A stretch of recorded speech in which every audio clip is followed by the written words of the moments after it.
എടാ, ഞാൻ കുറച്ച് ദിവസമായിട്ടേ ചെറിയൊരു കണക്കില് കൺഫ്യൂഷൻ, അതെല്ലാം നീ ക്ലിയർ ചെയ്യാൻ പറ്റുമോ നമുക്ക്? കണക്ക് എൻ്റെ അടുത്ത് നിന്റെ ഒരു 1000 രൂപ ഞാൻ കടം വിളിച്ചു. എപ്പോ?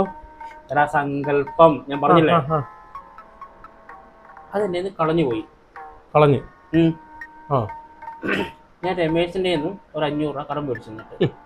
ആണോ ഇല്ലയോ ഇങ്ങനെ കടം വാങ്ങിക്കാൻ? എടാ സങ്കല്പിക്കാൻ പറഞ്ഞില്ലേ നിന്നോട് ഞാൻ. മനസ്സിലായി. ഓക്കെ, അതിൽ ഞാൻ 500 300 രൂപയ്ക്കാണ് സാധനം മേടിച്ചു. ബാക്കി എത്രയുണ്ട്?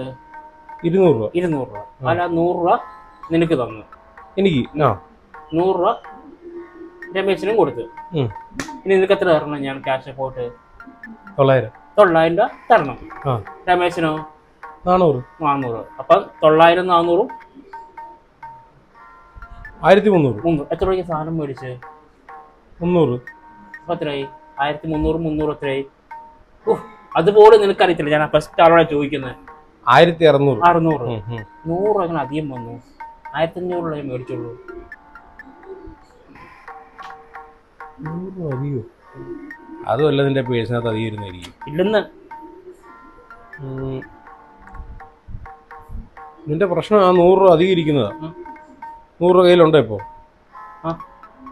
പറയാം. എന്തിന് പറയാ, ഇതിപ്പോ തീരും. 100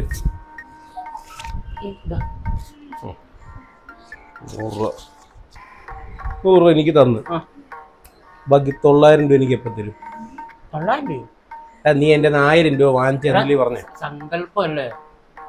നീ 1000 രൂപ എന്റെ വാങ്ങിച്ചു, പകരം നീ 100 രൂപ എനിക്ക് തന്നു. ബാക്കി 900 രൂപ എന്റെ GPay നമ്പറിലോട്ട് ഇടുക. സങ്കല്പം. നീ 1 രൂപ കിട്ടും. 100 രൂപ അഴിച്ചിട്ട് പോയി.